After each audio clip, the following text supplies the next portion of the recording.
Hello, you wonderful people, and welcome to another episode of Super-Fanta-Fi. This being a show we're talking about TV shows of the supernatural, fantasy, and or science fictional genre. For today's episode, I'm going to talk about the latest episode of Nancy Drew. A lot of interesting things went down in this episode, so let's break it down. Well, first and foremost, I really enjoy the fact is that we start literally in the middle of an investigation rather than it being like at the end. Oh, this was more so, it wasn't even really an investigation at the beginning. It's just that Nick kind of got dragged into this situation. Basically, Nick wakes up, follows an address that was on his hand, and makes his way to Nancy's place. Turns out he has amnesia, so everyone's filling him in about his circumstances, obviously trying to leave out a lot of details. So at first it's like, you're a millionaire, yay! Because it's like, oh, you're actually from Florida. He's like, Florida, but then why am I in Maine? You're like, well, let's not talk about that. And then it's like, oh yeah, like, you, the last person who saw you was George. She was like, yeah, he said he was leaving at going over to Ace's, and then Ace was like, yeah, but he left at like 10, so he was going back to George's, which is also, I love Nick's response of like, wait, so I'm a millionaire, liar, I'm a lying millionaire, who has no home, who couch surfs, and I love that whole thing. While Nancy's dealing with this whole Nick has amnesia, trying to figure out what that's all about, she's also dealing with the fact is, hey, her grandma Celia now knows the truth about her because she confronts Ryan about it, but Ryan's playing it coy like, oh, I had no idea about it. She's like, good, because I want to believe that, because obviously if your dad knew that you knew the entire time and didn't say anything, it's like, well, don't worry, honey, I'm going to take care of this. Which we never get an answer to this, but I'm wondering, did Celia tell him that she got this information from Val? I'm sure it's more so like, power and position, like once again, like whatever once again, like I think she did it for favors and in this form of like it probably helps boost her career again. Like I think her career isn't where it was before. She's not doing like the hard-hitting story. She's doing mainly celebrity gossip type of stuff. Obviously, we kind of covered that last episode. So I'm really curious what happens when Ryan confronts her, because it's like, not only did you manipulate and use me, you exposing the truth about Nancy put her life in danger, which that's a whole conversation they're having with, because I love the whole thing of like, because Nancy's immediately like, like people find out their grandparents all the time. And she's like, not you guys, not you two. And it's like, no, Nancy, don't joke about this. The fact is, because of the setup of the will and everything, you would gain the business, and you are literally you're the reason why Everett got arrested and is going to jail for like 12 murders. So like, he's going to be gunning for you. So your life's in danger. So they're trying to find a way around this.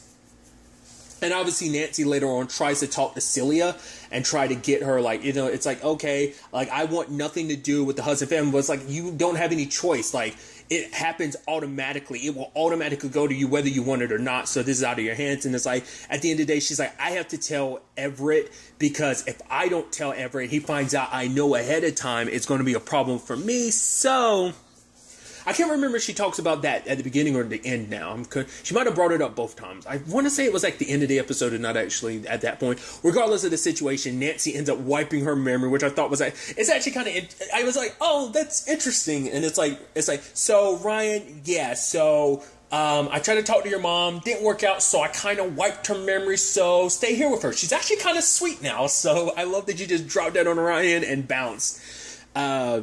But obviously they're backtracking a lot of stuff. It turns out Nick is wanted in association with, Aristotle, his murder, which I love. It's like, yeah, that guy from a couple episodes ago who was a tour guy, yeah, he pops up again, but it's because he's already dead. I'm like, that's so messed up. We got one episode with the guy, and then he literally pops up.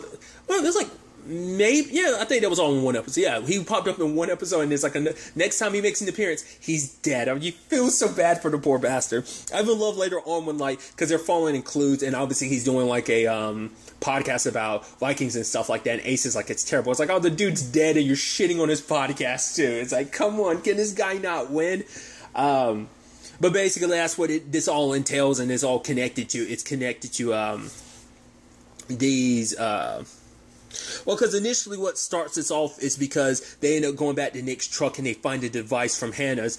lockers, and it turns out it's a device that steals memories, but can also, like, not steals, but you can, like, lock them away, but you can also inhale them and get them back. Nick ends up getting his memories back, but in that moment he's like, no, you shouldn't have done that. And the moment he sends everyone away, I immediately was like, okay, if you know this thing's existence, it kills you. So that's why he didn't want them around, because if they're around, they'll know its existence. But it's like you need to specifically know its name. But I guess it makes sense, because in a lot of cultures, knowing that's the whole point of, like, the Rumpelstiltskin story. Knowing something having a name gives you power over it. So, it's kind of, it makes sense. Like, a name is powerful in that regard. So I just thought that was so fascinating. So he immediately gets his memory wiped again. They track him down. It's like, oh, you wiped your memory again. Because I also love, like, when they had to fill him in on certain things. Because I love George being like, the first time being like, your name is Nick. I'm your girlfriend. That's important. I was like, I like that line from her. I was just like, because it's such an adorable line, especially the way she delivers. I'm your girlfriend. That's important. I don't know. I really like that. But it's like, okay, so they start backtracking a lot of this stuff. Aerosol, especially because they also have to dodge Ace's dad, who's kind of leading the investigation. Which I love. Nick was like, wait, should I go talk to the cops? And George is like, no, that's why we have windows, to try and get him out of there. But eventually it's like, well, the longer Nick is on the run, the worse this is going to look for him. So they hook him up with Carson as a lawyer. And obviously, sadly, during the conversation, Nick learns about his past, about the manslaughter charge and everything. And it hits him, because it's like, it's bad enough living with that every day, but it's probably worse being like, wait, what? I killed somebody? Like, all that kind of being thrown at you all at once. And it's just like, wait, no, I couldn't. It's like, because the entire time you're like, there's no way I could have killed someone. And wait, you find out, like, wait, I didn't kill Aristotle, but apparently I killed someone else. Wait, what? That can't be. And, like, having no memory of it too. And it's just like, wait, because I'm sure it makes you also question, like, what kind of person was I? Like, I'm not capable of killing, but apparently I am capable of it. So I'm sure that, like, rush of emotions and everything, it's just like I said, just so much being dropped on him at once. And George being later on saying, like, she didn't want to tell him because he was like, oh, I had to learn from a cop and a lawyer, like, rather than from my friends. And it's like, we didn't tell you because George is like, I didn't want you to be stuck. I didn't want you to have to remember the most traumatic thing in your life, So, once again, following a lot of trails, because it turns out Aristotle got hooked up with these two researchers, but these two researchers disappeared. Well, it turns out the creature killed the same creature that killed Aristotle and ended up killing the two researchers as well. But then, like, during the process, Nancy finds a notebook and she starts filling. I was like, oh, please don't. And just as she says the thing's name, they wake up, and it's like, wait, everyone's memories are wiped. So it's like, oh, okay. I thought that was really interesting, because it's like, okay, so it happened. It was like, right, you guys ended up having to wipe your memory. And I love that it seems like, oh, maybe. And I like what they did too. They didn't start with attempt number 1. Apparently, when they wake up at that moment right there, that's attempt number 5. I love the information being filled in. It's like, you're accused of killing Aristotle, but you're innocent. And George is like, you want to trade with me? Apparently, I've got a dead French lady inside of me. Also, oh, we're dating. Oh, we're boyfriend and girlfriend. Hey, hi. And it's like, I'm like, those two are so damn adorable together. It was just like that moment of like, oh, hey, hi. And it's like, you're so cute. And I even love the Ace thing. And then, like, Bess is reading her thing. It's like, oh, social media savant, former klepto, and into girls. And it's like, sorry. And Ace is like, oh, okay. It's like, oh, kind of barking up that tree again. I love that. It's also kind of sweet, because, like, when we never actually got an opportunity to get, like, first interactions between any of these characters, because they kind of already knew each other to a certain extent. I want to say, obviously, Nick was the newest person to that crew, but they all kind of knew each other, obviously, from work and stuff like that. Especially Nancy and George, they go back because they went to school together. But Like that, so they kind of knew each other to a certain extent, like I said, with the exception of Nick. So it was actually kind of neat to be able to get this perspective of like, oh yeah, kind of like first time meetings and know each other. It's like, oh, which one of us is Nancy? Which one of you guys is Nancy? And it's like, oh, she plays the video, and it's like, yeah, we tried attempt number 5, and then we see it happen over and over again. It was almost, it's so interesting. It's like a time loop episode without being a time loop episode. I thought that was so interesting.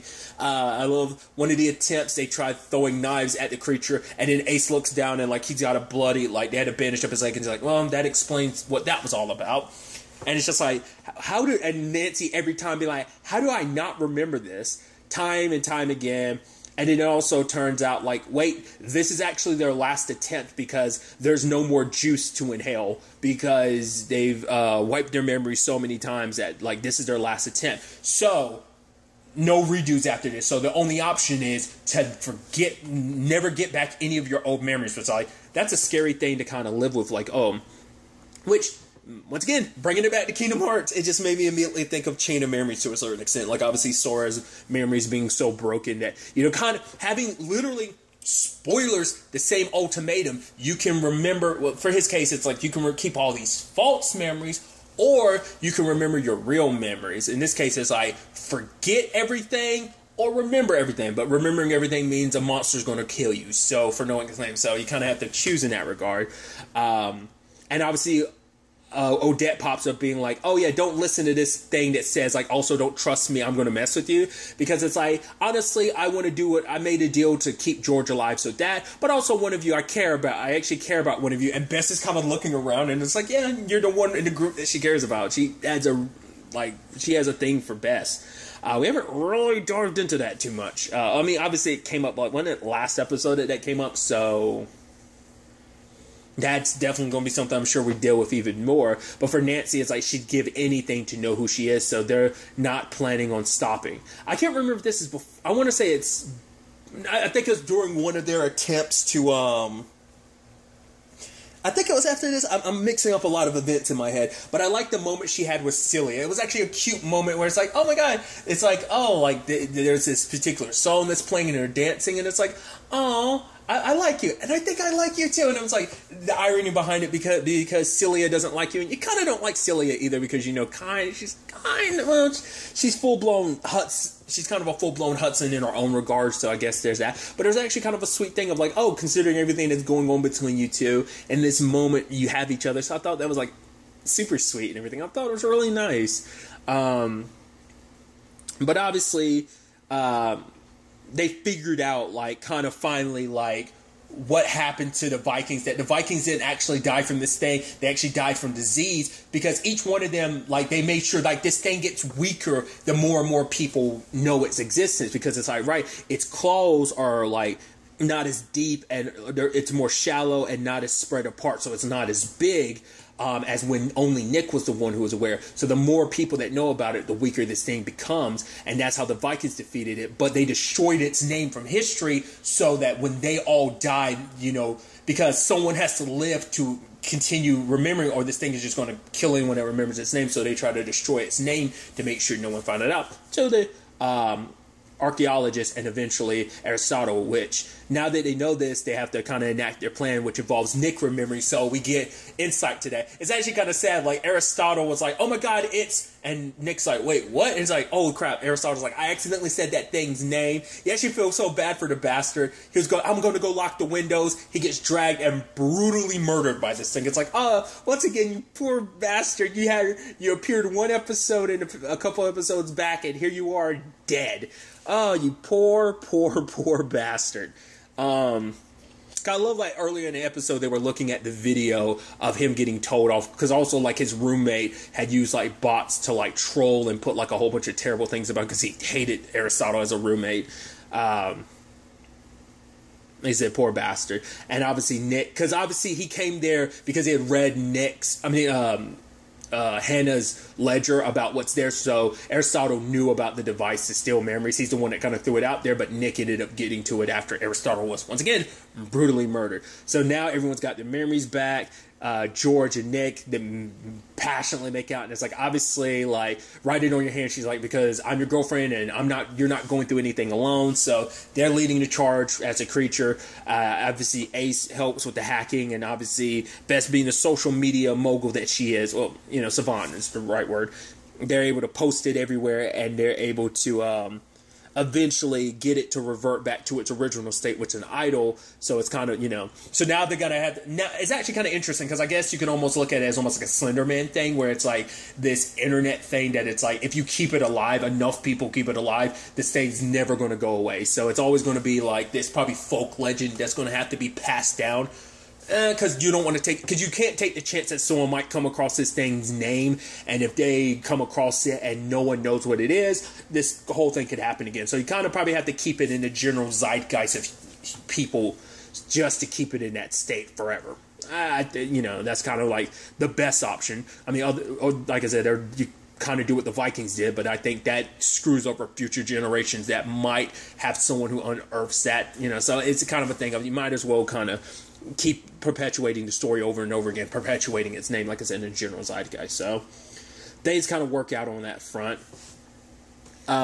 Nancy obviously tells Carson about, I kind of took Celia's memories, but, things kind of work out. But obviously for Nancy, it's like, she's got to do the right thing. For her, it's like, her doing something like this in her mind is kind of like, it's kind of like the very, like, Hudson way to do things, just kind of make your problems disappear type of thing. But it's like, at the heart of it, you may have their blood, but at your heart, you're a Drew. So you're going to do the right thing, because that's who you are, Nancy. So, and she's telling her dad she's going to need him close, so asking him to move back in, which is like, I actually didn't even think about that anymore. I was like, right, like, yeah, that was the whole reason, like, he moved into his new place. So I was actually thinking, I was like, what are you going to do about this new place? Obviously, that ends up getting resolved later, but we'll get to that soon enough.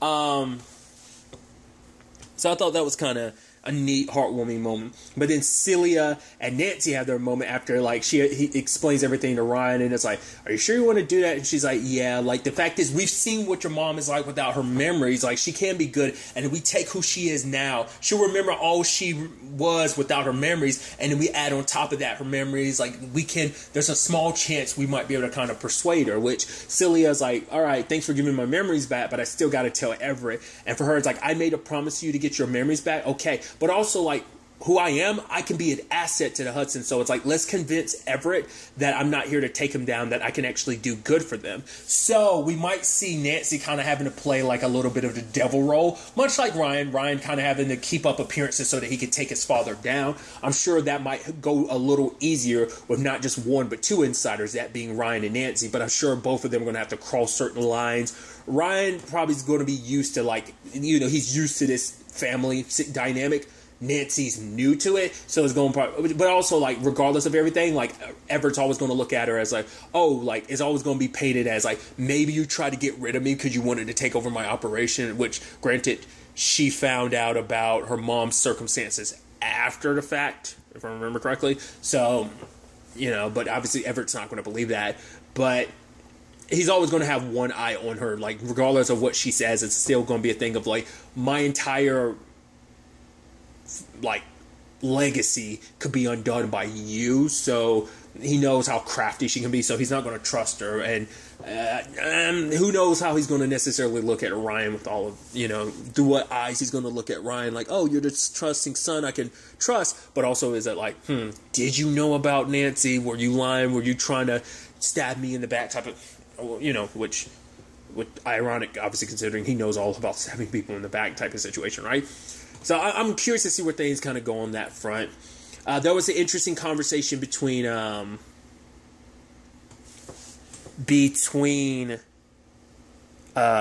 George and Nick. He apologized about lying, because initially when he was lying, I thought, like, oh, he must be meeting up with Ryan, but it's like, I guess they don't really need to do that as much. But I thought that's what it was, but it's like, no, he just needed time for himself. And it's nothing against George. It's like, for him, it's like, he learned that as a means of survival in juvie. For him, it's like, the less space he took up, the less kind of, I think, attention he drove. So for him, it's like being like, it was his own way of kind of almost punishing himself, because it's like, yeah, this small space, not needing anything, that's kind of what I deserve. So it's an aspect that he's kind of having to try and break himself free of, where it's like, it's time to find his own place and have George move in with him. Whether it's probably not like a permanent move in, because obviously she still got to be home. I mean, she can still pop in from time to time to look after her sisters, but I think it's probably like like you always have a place here, but obviously you can bounce between here and home just because you can look after your sister. Didn't really go into the ins and outs of it, but I'd assume it kind of break down like that. So, for him, it's like, wants, to kind of have something a little bit more permanent and something, because I think for him, it's always a thing of everything could kind of be taken away, like, not latching onto needs and just kind of being like, keeping himself kind of,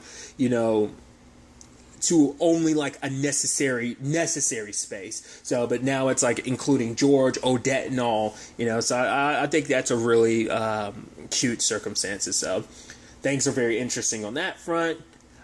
We also have, Ace having the complicated thing of, obviously he's no longer in contact with his brother, and obviously he's a little agitated throughout the episode because obviously he learns from his mom that the box that the picture was from, because his mom has one as well, that box is something, it's like, oh, your dad gave that to me the moment he told me he loved me. Now it makes him feel like, well, if my brother has it, that must mean my dad gave it to him, or more likely his mom. And so it's like, for him, he's trying to understand everything, which Bess is like, talk to your dad about it then.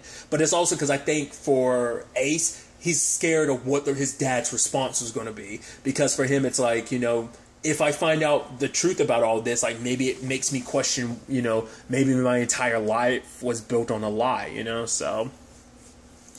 But he's talking to his dad later on about the whole Nick thing, but his dad's like, don't worry about it, Nick is innocent, just because the surveillance camera shows where Nick was during the murder. Obviously, probably can't really explain all the supernatural stuff. That I'm sure a lot of those cases tomorrow will probably help kind of smooth some of that stuff over. But for Ace, it's like, oh, you could have just told me before I went on and on. But his dad was like, I like it when you go on and on. You kind of don't do that as much anymore. I think their conversations are very quick. It's that, like, we don't have the extensive conversations. Like, we don't have long conversations like we used to. I think a lot's changed, especially more recently. And for Ace, his dad's like, what's up? But he didn't want to say anything with his mom also in the house. It's just, and Mom says dinner's ready. I don't think his dad knows. Yes, there was something between him and his, Ace's brother, mom, but I don't think he knew about her getting pregnant. She probably kept that from him. I don't know. We'll see where things kind of go on that front, because Ace gets a visit from his brother and ends up being Grant. I was like, because I was wondering, like, you kept being in the background. It kind of makes sense. That should have been pretty obvious to me, but I'm like, I love that. I was like, every time we saw you, you were just always in the background. I'm like, what are you doing, bro? Like, what's going on here? Oh, it's your brother. Which he says, like, I need help, which I'm assuming this has something to do with his mom. Maybe it has something to do with the witness protection situation. Kind of have to wait and see on that front. But obviously, like, that's still not something everyone knows about. The only person that currently knows about those circumstances is Bess. I'm curious, is he going to tell everyone? Because obviously, like, everyone's aware of Nancy's complicated family situation. So Ace might feel the need to confide in her, because it's like, right, well, everyone understands some complicated family stuff, because literally everyone has complicated family stuff. Nick's more so on the side of like, well, yeah, his mom's religious and everything. I think his dad is too, but obviously it's like his circumstances made him kind of want to distance himself from his family a little bit. Nancy, once again, has her complicated thing. Bess has everything with the Marvins. Obviously, George has a complicated relationship with her mom just because of all that. So everyone kind of understands the complicated family nature, but obviously with everything Nancy's going through right now, and Bess as well, I guess they'd be the perfect conversations to have. More so about, well, especially because Bess had to find out about, like, oh yeah, I'm a Marvin and everything. But also Nancy, probably a little closer at hand, just because it's like, oh right, I'm a Hudson, so finding out about family you didn't know, we'll see kind of where things kind of go on that front, like who he ends up kind of confiding in, or whether he kind of, because he's up to this point he's kind of kept it from everybody. So when the information does drop and they find out, wait, the new guy we hired, Grant, it's like, yeah, he probably went through all that trouble because he knew Ace was, like, because the moment Ace, I can't remember if I swear he popped up before Ace got in contact with his brother, like let him know about Horseshoe Bay and stuff like that. I don't know. Maybe if you go back, and I'm sure if you do, it probably was like that. He probably contacted Grant before Grant actually popped up. So, regardless, Maybe there's other reasons why he came to Horseshoe Bay, not necessarily just for Ace. Well, it might be about Ace, it might be his dad, which that could turn into a whole complicated thing the moment Ace's mom finds out about what's what, because I'm sure that's not going to be, either she's going to find out or they're going to make sure to not keep that a secret, because it's like she has a right to know. So we'll see how that ultimately ends up playing out. Either way, I'm very excited to see ultimately where all of this ends up taking us going forward into the next episode. But really, that's all I want to talk about. Till the next time we meet, be happy, be safe, live life to the fullest, and enjoy it. Good day and goodbye.